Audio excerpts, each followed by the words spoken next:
이번 시간에는 재무제표에 대해서 학습하도록 하겠습니다.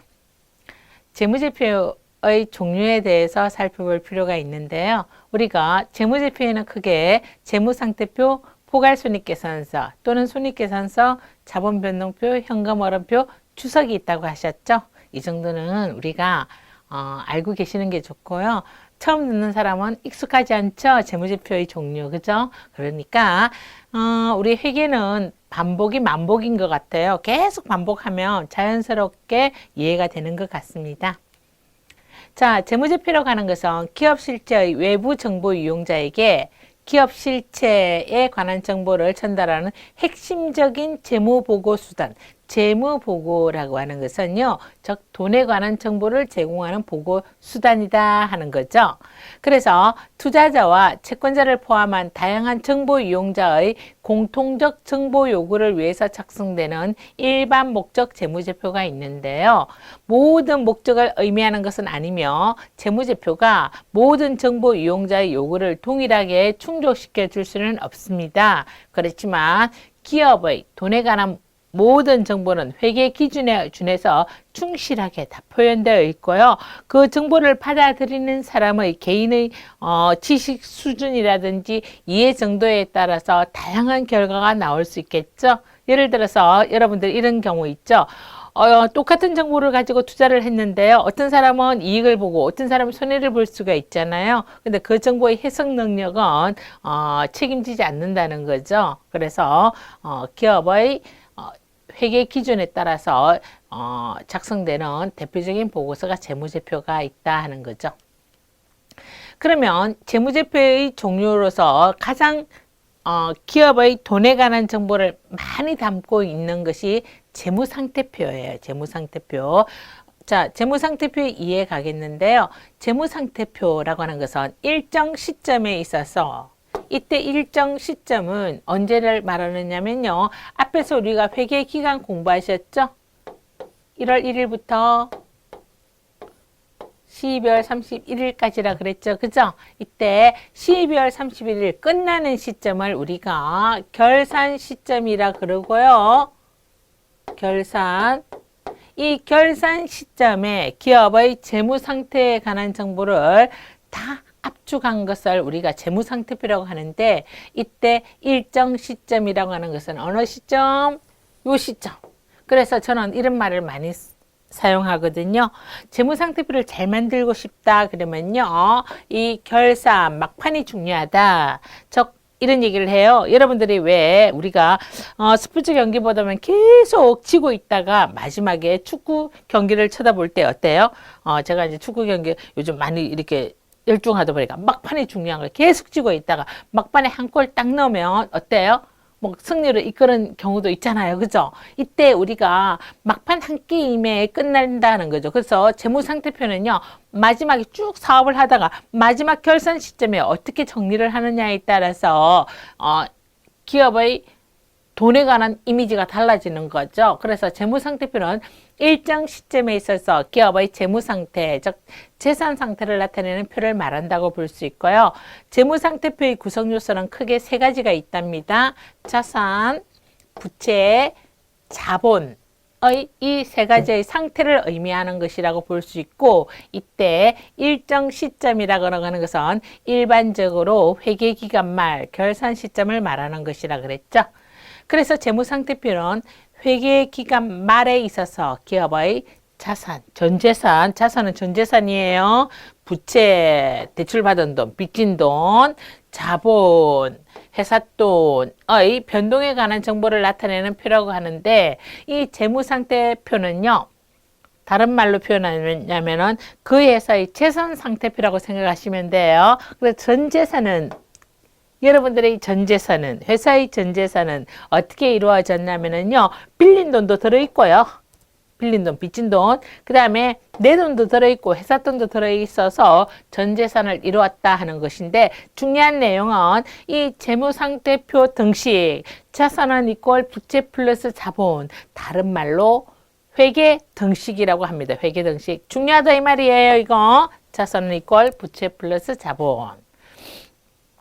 그러면 이 내용을 우리가 자산 이꼴 부채 플러스 자본이라 그랬죠. 이때 우리가 회계에서는요, 이 왼쪽을 차변이라 그러고 오른쪽을 대변이라고 표현하거든요. 그래서 재무상태표를 예전에는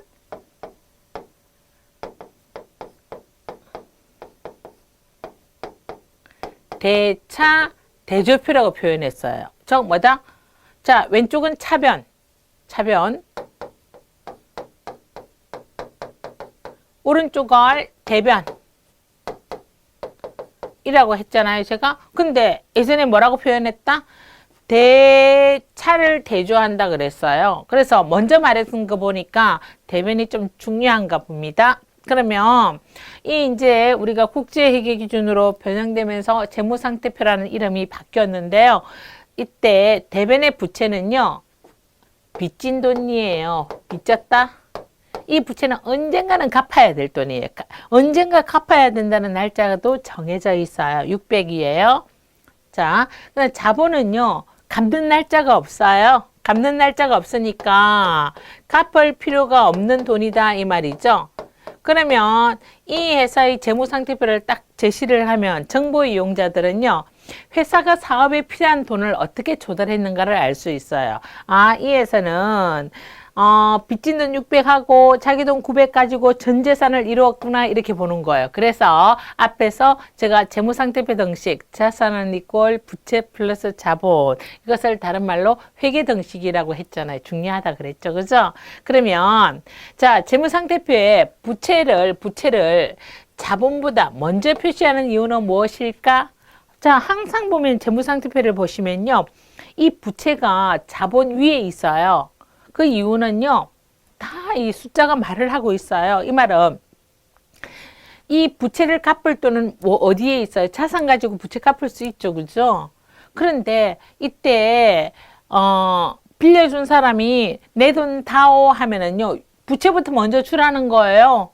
그 다음에 그 회사의 그 회사에 투자한 주주는 주인이기 때문에 주인은 나중에 챙겨가 이 뜻이에요. 그래서 기업의 자산에 대한 기업의 소유주, 즉 주주는 주주의 소유권보다는 채권자는 그 회사의 돈을 받아갈 수 있는 사람이죠. 채권자의 청구권이 우선하기 때문에 자본보다는 부채가 위에 있다 이 말이에요. 그래서 주주는 기업의 자산 중에서 채권자의 지분을 차감한 잔여 지분, 즉 자산에서 부채를 뺀 나머지 남아있는 이 돈에 대한 권리지, 그 회사에 빌려준 사람의 돈은 먼저 줘라 이 뜻으로서 이 재무상태표는 이런 식으로 만들어져 있어요. 그러면 여러분들은 딱 보면서 이 회사는 자금을 조달할 때 어떤 자금을 더 많이 썼나 보니까 부채보다는 자본이 더 많네, 자기 돈이 더 많네 이렇게 볼 수 있다, 그죠? 그러면 아, 이 회사는 조금 더 자금의 안정성이 있구나 이렇게 안 보여요? 계속 보면 보여요. 자금이 안정성이 있어요. 부채는 언젠가는 갚아야 되고, 자본은 갚는 날짜가 없다. 안 갚아도 된다. 안 갚아도 된다고 해서 무진장 자기 돈이라고 볼 수가 없고요.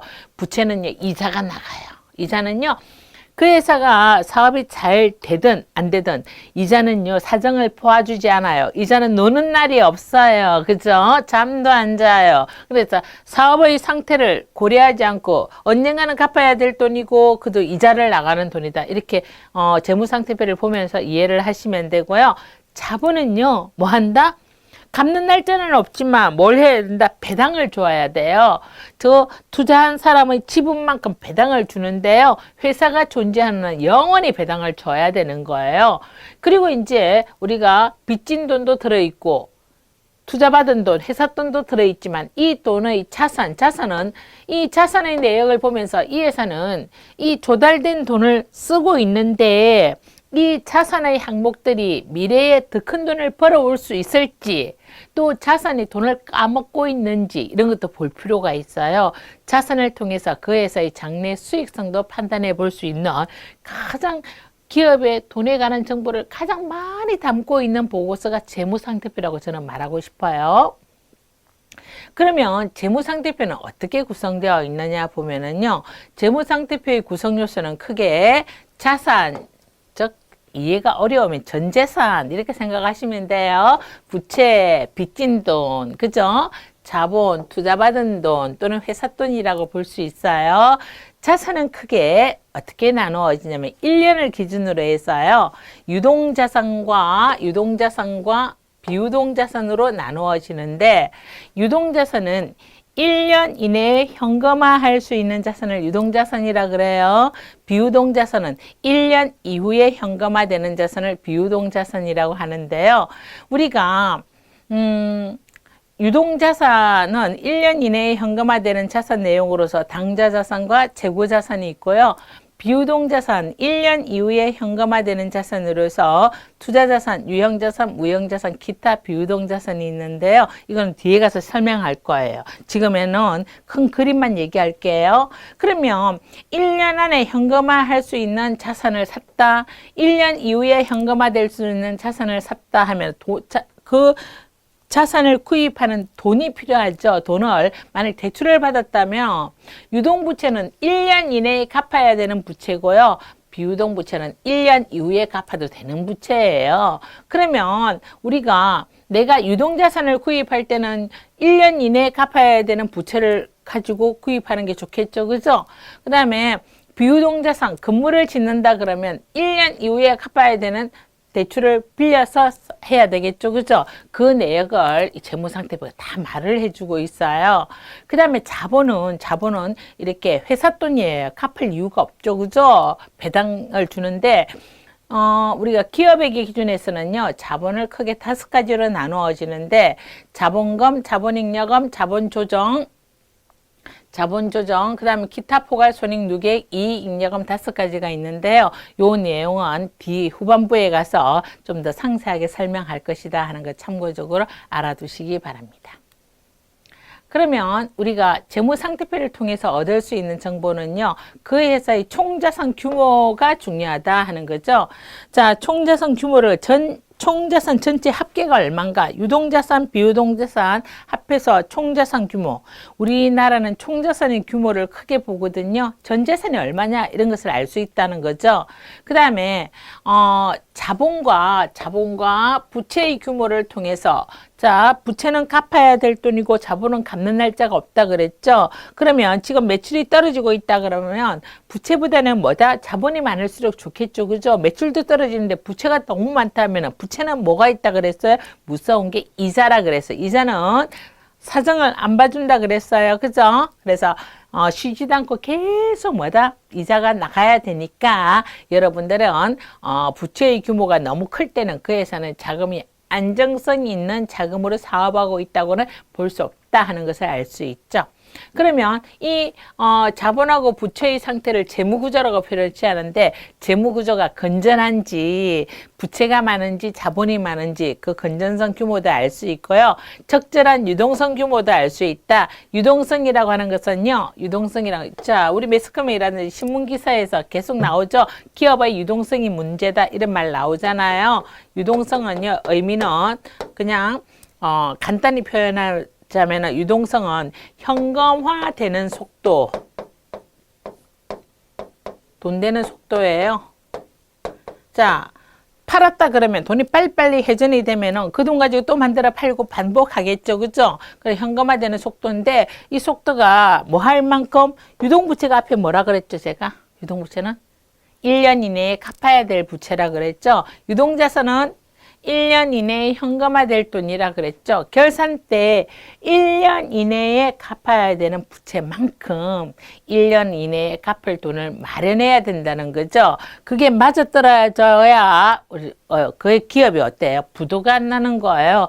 부도는 뭐 재산이 없어서 부도가 나는 게 아니라 당장 지급해야 돈을 지급하지 못할 때 부도가 나는 경우가 많거든요. 그래서 이 재무상태표가 이렇게 많은 정보를 담고 있답니다. 재무상태표는 회사의 전체의 총자산 규모도 나타내고 자본하고 부채의 규모도 나타내고 그걸 토대로 해서 기업의 재무구조, 즉 자금의 안정성 여부도 볼 수 있고 그 다음에 적절한 유동성 확보까지도 볼 수 있는 내용을 담고 있는 대표적인 재무제표가 재무상태표라고 볼 수 있습니다.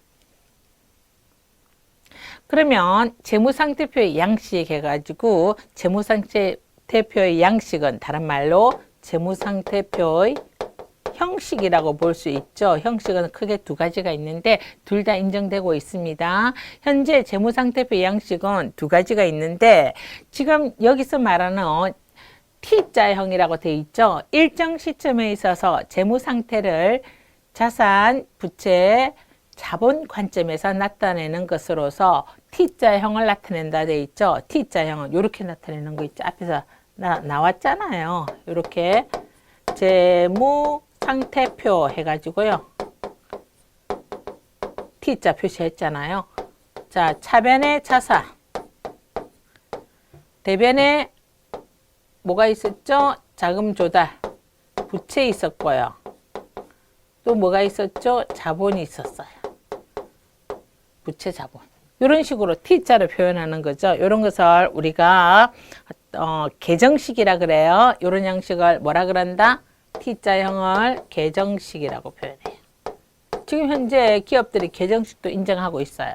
그래서 왼편 차변의 자산을 기재하고 오른편 대변의 부채와 자본을 기재한다 하는 거죠. 부채와 자본은 기업의 조달된 돈. 자, 자산은 그 돈을 어떻게 조달된 자본을 어떻게 운용하는가 나타내는 이런 식이 계정식이라 그랬어요. 자, 계정식 샘플 나와 있죠? 자, 형태가 이렇게 나와 있어요. 재무상태표라는 이름 나오고 회사 이름 나오고요. 일정 시점 있잖아요. 지금 몇 년?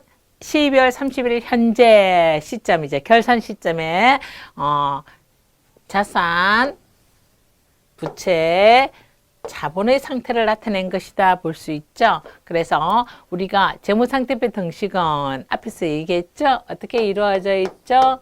자산은 이꼴 부채 플러스 자본. 좀 돈이 보이지 않나요? 이런 관점에서 본다면, 그죠? 그래서 부채, 대변에 있는 부채와 자본은 자금의 조달이라 그랬죠? 부채, 자본. 그래서 이 자산인 걸 부채 플러스 자본의 회계 등식이고요. 그 다음 자산에서 뭘 뺀다? 부채를 뺀 나머지가 자본이죠. 이걸 자본 등식이라고 해요. 자산 마이너스 부채는 뭐라고요? 자본. 이렇게도 볼 수 있어요. 자, 보통 보면 그런 것 같아요. CEO 관점에서 볼 때는요. 부채도 내 돈이고 자본도 내 돈이다 하는 게 이런 관점, 재무상태표 등식이라면 좀 있잖아요. 소극적이신 분들은 어떻게 해요? 전 재산에서 내가 갚아야 되는 부채 빼고 나머지가 진짜 내 돈이다 하는 관점 있잖아요. 사람마다 다 관점이 다르잖아요. 그죠? 그런 또 유형의 CEO도 있는 것 같아요. 다양한 사람을 만나볼 수 있더라고요. 그래서 이렇게 T자형으로 표시되는 게 계정식 인정하고 있어요. 기업회계 기준에서. 그래서 이렇게 나타낸다면 이제 보고식은 어떻게 되냐면요. 위에서 밑으로 쭉 내려가는 거예요. 어떻게? 회사가 가지고 있는 전 재산이 먼저 나타나고요. 그 다음에 부채, 자본 이런 식으로 밑으로 쭉 내려가는 이런 식의 보고식. 이것도 인정하고 있어요. 둘 중에 어떤 걸 써도 상관없어요. 보고식의 형태는 이렇게 돼 있어요. 자, 자산 나오죠. 자산 해가지고 유동자산, 비유동자산 해가 자산 총계 끝났죠. 자산 총계 끝나고 나니까 그 다음에 뭐가 나오죠? 부채 나오죠. 부채. 유동부채, 비유동부채 나오니까 부채 총계 끝났죠.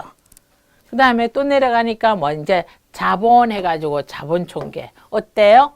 자산, 부채, 자본 이렇게 순차적으로 이렇게 내려가는 것을 우리가 보고식이라고 한다 하는 거죠. 자, 그러면 이러한 전제 조건을 바탕으로 해서 재무상태표의 구성 요소, 즉 하나하나에 대해서 살펴보도록 하겠습니다.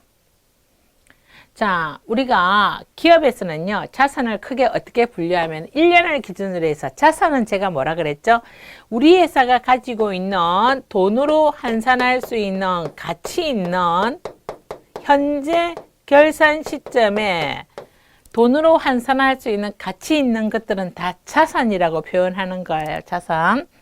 이때 이 자산은 1년을 기준으로 해서 유동자산과 비유동자산으로 나누어지는데 유동자산은요. 1년 이내에 현금화되는 자산, 1년 안에 현금으로 바꿀 수 있는 자산이라면 비유동자산은 현금화하는데 1년 이후에 현금화되는 자산이죠. 그러면 우리가 어떤 거래처에서 그 회사에 1년 이내에 받을 돈이 있다 그러면 1년 이내에 받을 돈이 있는지 없는지는 유동자산을 보면 되겠다. 그죠?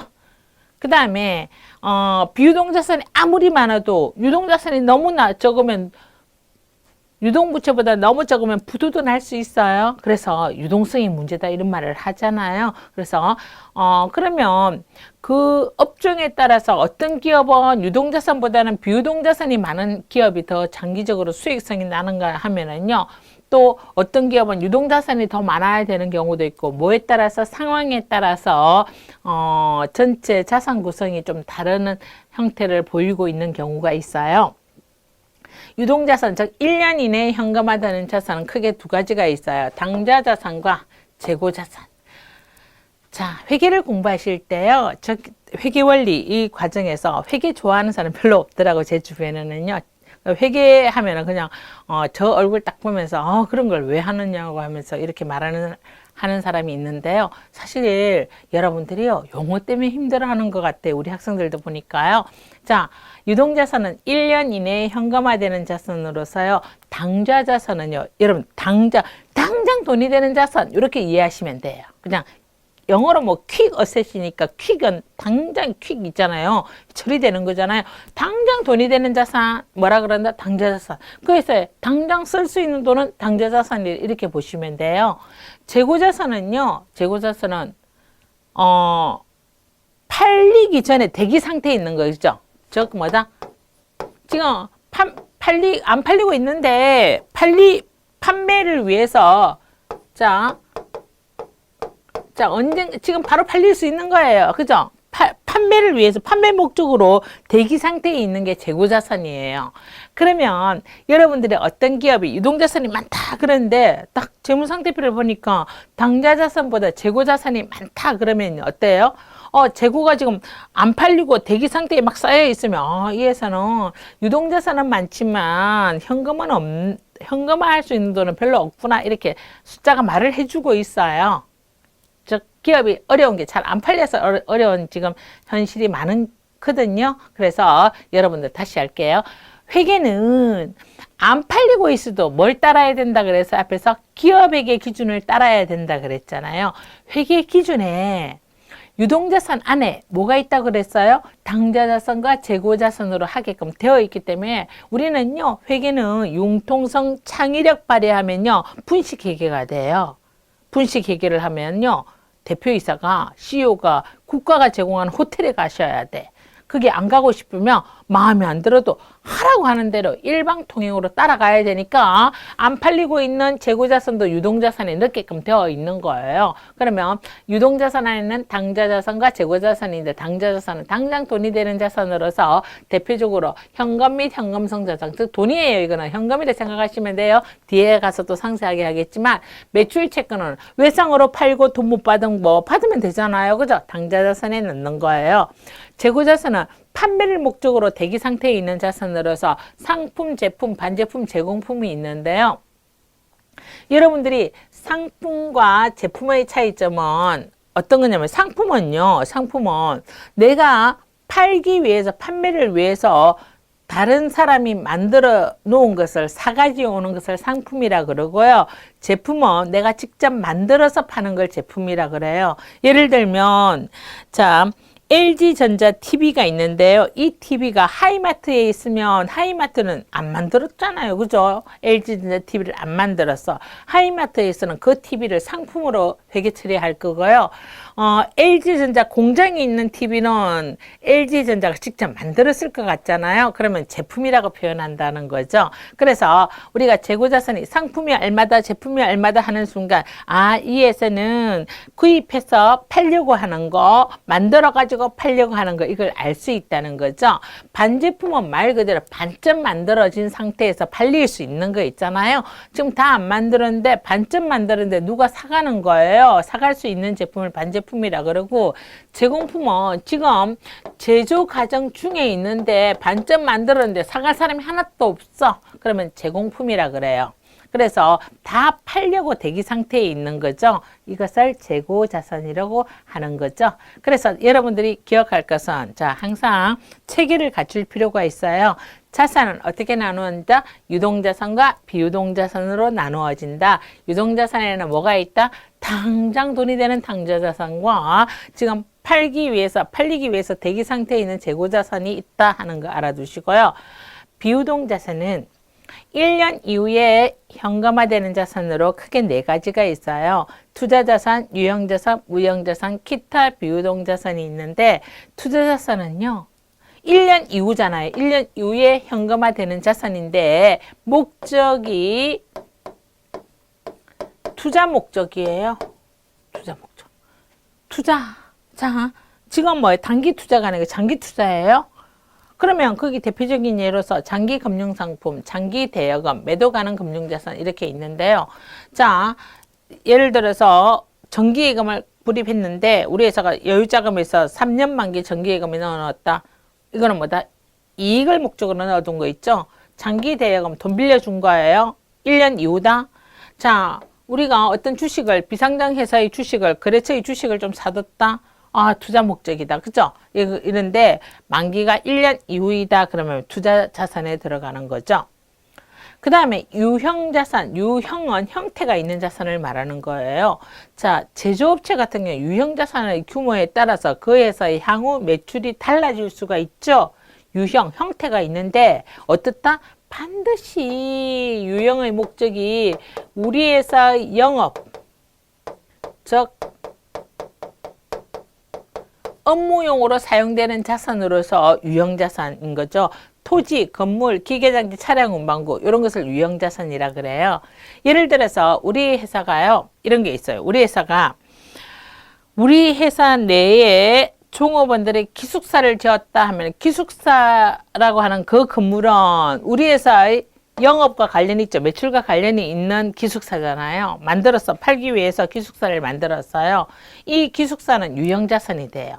그런데 우리 회사 공장 주변에는 허업을 파는데 산업단지가 들어온다 그래서 기숙사처럼 똑같은 건물을 원룸을 하나 지어가지고 임대를 줬어요. 그러면 우리 회사의 본 영업과 관련이 있는 게 아니라 임대 수익을 목적으로 했잖아요. 그죠? 그러면 똑같은 건물이라도 우리 회사의 본 영업과 관련이 있는 것은 토지, 건물 쓸 수 있지만 그 우리 회사 건너편에다가 내가 기숙사처럼 똑같이 원룸을 하나 만들어서 임대료를 받고 있어. 그러면요, 그것은 투자자산에 들어가요. 이러면 토지, 건물 쓰면 안 돼요. 투자부동산. 자, 보통 보면요, 주변이 이렇게 개발되고 할 때는요, 기업들이 자기 회사도 지으면서 투자 목적의 건물도 지어서 주변에 유입되는 사람들의 사람들에게 원룸, 투룸 이렇게 사무실 만들어 가지고 이렇게 임대를 하는 경우를 많이 보았어요. 그때는요, 토지 건물 쓰면 안 돼요. 뭐라 그런다? 투자 부동산에서 투자 자산에 넣어야 되고요. 반드시 유형 자산은요, 영업과 관련이 있는 자산이라서 이게 제조업체에서는 장래 수익 창출에 큰 도움이 되는 것 같아요. 예를 들어서 우리 회사 공장 건물에서 사업을 하느냐, 그 다음에 그게 없는 상태에서 하느냐에 따라서 전체 매출 규모에도 영향을 미치는 것 같더라고요. 물량적인 측면에서. 그 다음 무형은 영업 업무용으로 사용하는데 형태가 안 보여. 법률상의 권리, 실체가 안 보이는 걸 무형자산이라 그러죠. 산업재산권, 광업권, 개발비가 있는데요. 산업재산권의 대표적인 형태로 특허권 이런 거 있잖아요. 특허권. 자, 제품에 대한 특허권을 가지고 있어. 이 특허권은요, 우리가 그 특허권을 가진 사람이 그 권리를 행사할 수 있잖아요. 법률상의 권리죠. 광업권, 어디에서 석탄, 석회를 채굴할 수 있는 권한, 이거요. 내 땅이라도 마음대로 채굴 하면 안 돼요. 국가에서 채굴권을 사야 되겠죠. 그죠? 그런 거, 법률상의 권리. 개발비는요, 연구 개발을 해서 시제품이 나와서 파는 거예요. 이때 이러한 것은 어때요? 산업재산권, 광업권 이런 것은 어떤 법률상에 걸리는데 개발비는요, 기업 내에서 자체적으로 창출할 수 있는 내부 창출형이라고 볼 수 있죠. 어떤 거다? 연구 개발에 성공을 해서 시제품이 나와서 그러면 그동안에 들어간 돈을 개발비로 회계 처리할 수 있는 거죠. 그 다음에 기타 비유동 자산으로서 장기성 매출 채권과 임차 보증금이 있는데요. 우리가 기타 비유동 자산에 장기성 매출 채권과 임차 보증금이 많죠. 매출책을 외상으로 파다는데 대금을 10년간에 걸쳐서 받는다든지 이런 거 있잖아요. 임차 보증금은 우리 회사가 물류 창고를 빌렸어요. 빌리면서 매달 임차료, 즉 집세를 주고 있으면서 임차에 따른 보증금을 미리 줬어. 그럼 임차 보증금은 뭐다? 앞에 투자자산, 유형자산, 무형자산에 들어갈 수가 없는 거예요. 애매하잖아요. 투자 목적도 아니고 유형의 도 있는 것도 아니고요. 무형성이 있지만 어떻게 법률상의 권리라고도 볼 수 없어서 이건 새로 만들어진 거예요. 기타 비유동 자산에는 뭐가 있다? 장기상 매출 채권과 임차 보증금은 기타 비유동 자산에 들어갈 수 있다 하는 거죠. 그래서 기업의 자산은 크게 이렇게 분류된다 하는 거 알아두시기 바랍니다. 그래서 앞에서 배운 거 정리하면 유동자산은 1년 이내에 회수되는 자산으로서 앞에서 뭐가 있다 그랬어요? 당좌자산과 재고자산이 있다 하는 거 공부하셨죠? 자, 그래서 당좌자산은 당장 돈이 되는 자산 퀵이라 그랬잖아요. 제가 그죠?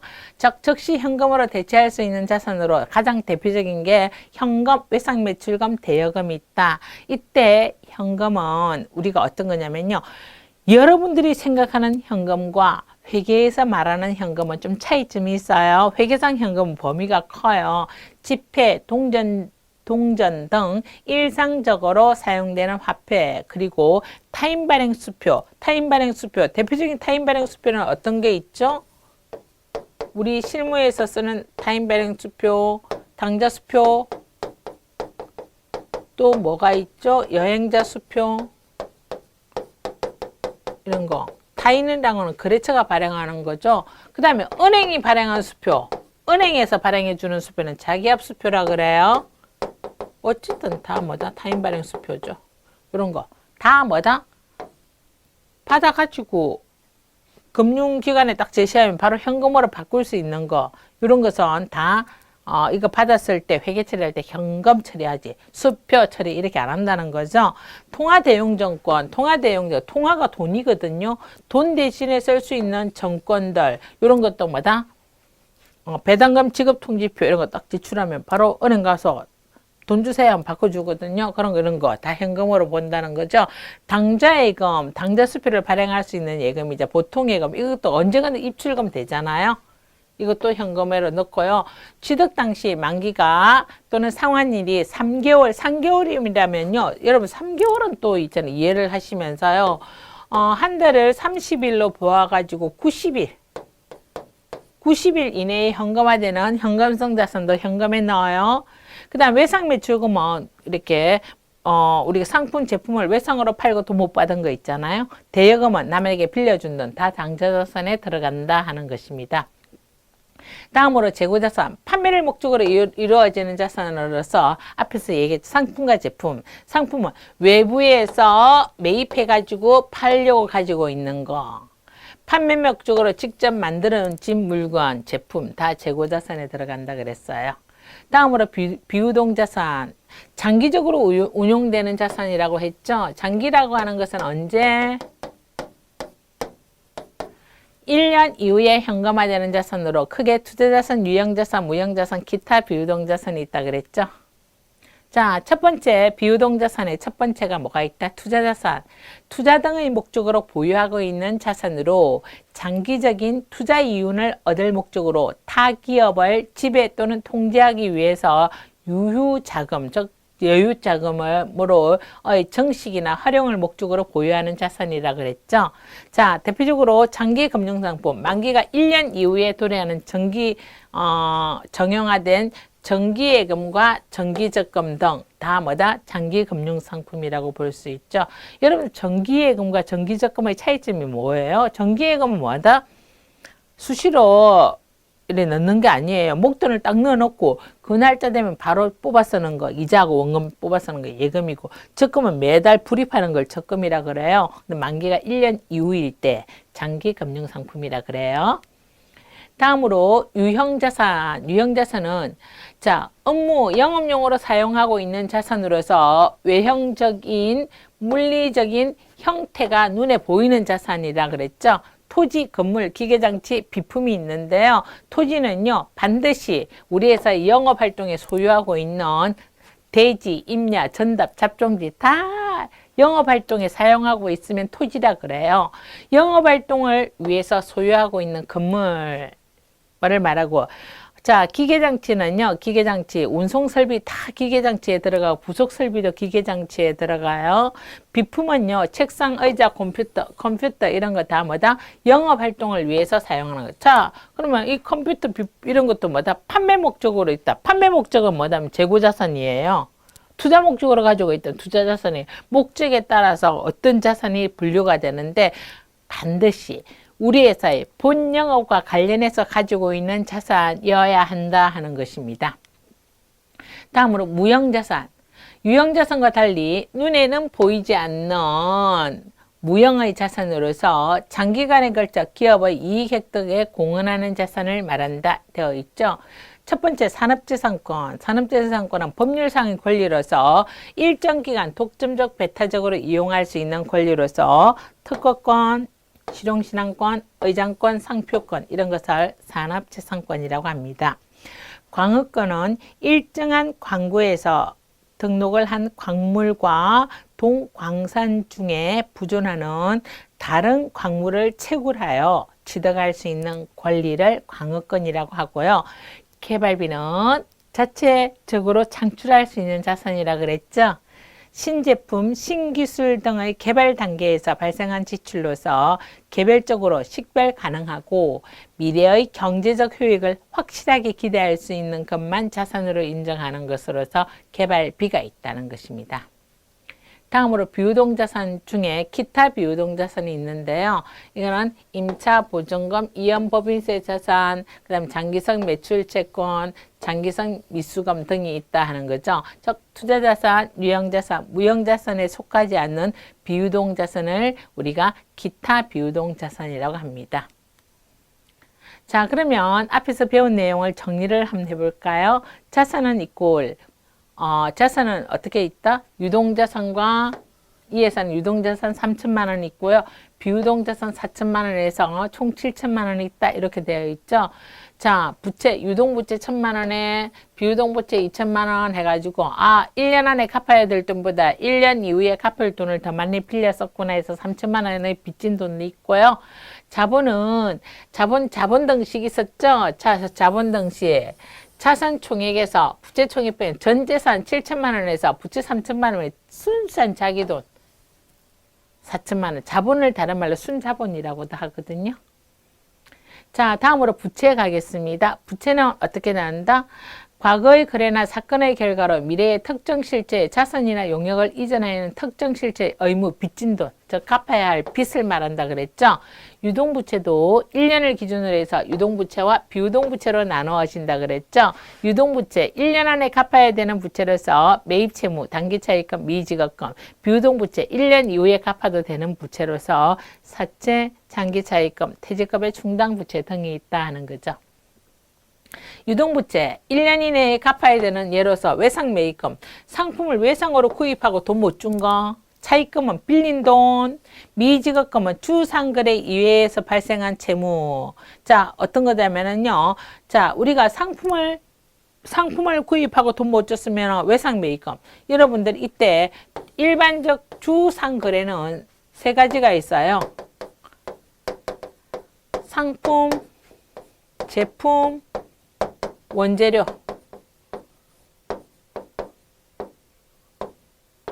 상품을 외상으로 구입했다 그러면 외상 매입금 되는데요.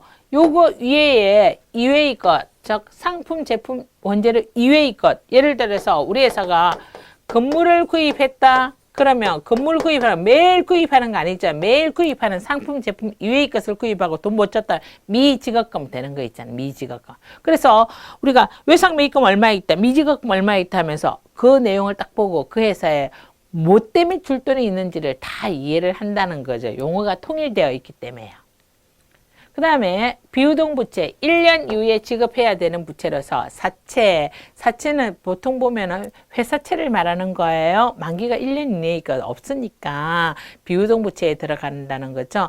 차입금도요, 빌렸는데 1년 이후에 갚아도 되는 부채. 장기 차입금. 어디에 들어간다? 비유동 부채에 들어간다는 거죠. 자본. 자본은 자산 총액에서 부채 총액을 차감한 순자산을 자본이라고 하는데, 자본은 처음 투자한 자본금과 벌어들인 돈이 쌓여서 생긴 돈을 말한다는 거예요. 자본금은 여러분 출자금을 말한다고 생각하시면 처음 출자금, 회사 돈이잖아요. 그죠? 그 다음에 벌어들인 돈. 자, 소비자에게 제품이나 상품을 팔아서 벌어들인 돈. 순이익 있잖아요. 단기 순이익. 정말 벌어서 남은 돈, 요 돈을 우리가 회계에서는 자본 안에 용어가 통일되어 있다 그랬어요. 이거 소비자한테 팔아서 벌어들인 돈, 다른 말로 이익잉여금이라 그래요. 그래서 자산에서 부채를 뺀 나머지 자본이고, 자본은 다른 말로 순자산이다 이렇게 보는 거예요. 그래서 자본의 분류는 이렇게 5가지가 있지만 일상적으로 5가지가 다 있는 기업들은 정말 규모가 큰 기업이고요. 보통의 기업은요, 요거 2가지가 대표적인 거예요. 자, 자본금은 우리가 정말 출자금 있잖아요. 그래서 자본금이 있고, 자본잉여금과 자본조정은요, 이거는 대표적으로 보면은 회사의 주인, 주주잖아요. 그죠? 주주와의 거래에서 생긴 거 있잖아요. 주식으로 인해서. 주주와의 거래는 뭐다? 주식과 관련해서 발생된 것이고요. 기타 포괄 손익 누계액은요, 아직 미실현된 이익이라고 보시면 될 것 같네요. 아직 이익은 실현되지 않지만 장기적으로 이익으로 실현 가능한 이익이고요. 정말 좋은 이익은 요거죠. 회사가 정말 벌어서 들인 돈, 이름을 이익잉여금이라 그런다 하는 거죠. 자, 그러면 하나하나 볼까요? 다음 항목 중 자산부채 자본으로 구분하여 기입하시오 했어요. 그쵸? 그러면 여러분 이제 해답이 뒤에 있지만 현금 뭐다? 자산 요렇게. 자산, 유가증권 자산, 상품 자산, 그죠? 차입금 뭐라 그래? 빌린 돈 뭐죠? 부채. 자, 물건 구입하고 돈 못 준 거 부채, 미수금, 아직 돈 회수 못한 거 자산, 지급금, 지급해야 되니까 부채 이런 거 있잖아요. 미지급금 부채, 비품 자산 이런 거 있잖아요. 받으럼 자산, 대여금 자산, 외상매출금 자산, 자본금 뭐라 그랬죠? 출자금, 자본, 그죠? 자, 그 다음 토지 자산, 차량 운반구 자산, 제품 자산, 선급 비용, 비용이 발생하기 전에 돈 미리 준 거 있잖아요. 자산, 선수 수익이 발생하기 전에 나머지 돈 미리 받은 거, 그 대가 지불해야 되니까 부채예요. 미수 수익이 발생한 돈 못 받았다, 자산. 미지급 비용이 발생해 돈 못 줬네요. 줘야지. 부채, 매입 채무 부채. 자, 요게 쉬운 게 아니에요. 그렇기 때문에 조금 집중적으로 공부하실 필요가 있어요. 그 다음 해답 이렇게 정리해놨죠. 제가 다 정리해뒀고요. 그 다음에 이제 자산, 부채, 자본을 각각 구하시오 돼 있죠. 그죠? 그럼 자산을 할게 뭐다? 현금, 자산, 이렇게 동그라미 자산, 외상 매입금, 부채, 이렇게 할게요. 비품 자산, 차량 운반구 자산, 선수금 부채, 대여금 자산, 상품 자산, 당좌예금 자산, 예수금 부채, 미수금 자산, 차입금 부채, 미지급 비용 부채. 그러면 제가 동그라미 한 자산 할게 다 더하고, 부채 세무환급 더하고, 그 다음에 자산에서 부채 뺀 게 자본이고, 정답 그 다음 페이지에 다 정리해 뒀잖아요. 그죠? 그래서 제가 이렇게 간단하게 얘기했지만 여러분들은 지금 이 부분에 대해서는 신중하게 앞에 있는 계정 과목 보시고요. 그 다음에 요거 신중하게 보시고, 그 다음에 교재에 보면요, 아주 상세하게 설명해 뒀어요. 책에 있는 문제도 좀 풀어보시고요. 그 다음에 이제 요 내용도 마찬가지죠. 또 앞에 있던 거 한 번 더 복습하는 거예요. 정답, 뒤에 다 정답, 여기 정답이에요. 정답 보고 앞에 거 한 번 더 복습해 보는 거예요. 자, 이렇게 해서 여러분들이 재무상태표의 의미에 대해서 공부하셨고요. 그 다음에 자산, 부채, 자본의 구성 요소에 대해서 공부하셨습니다. 이 내용만 아시면요, 회사의 모든 회사의 재무상태표의 정보가 보이실 거예요. 그래서 조금 더 한 번 배우면 평생 활용할 수 있는 내용이기 때문에요. 여러분들이 즐거운 마음으로 자기 발전을 위해서 나를 키우는 한 방법이라 생각하시고 반복해서 수업 들으시고 또 연습도 해보시기 바랍니다. 수고 많으셨습니다.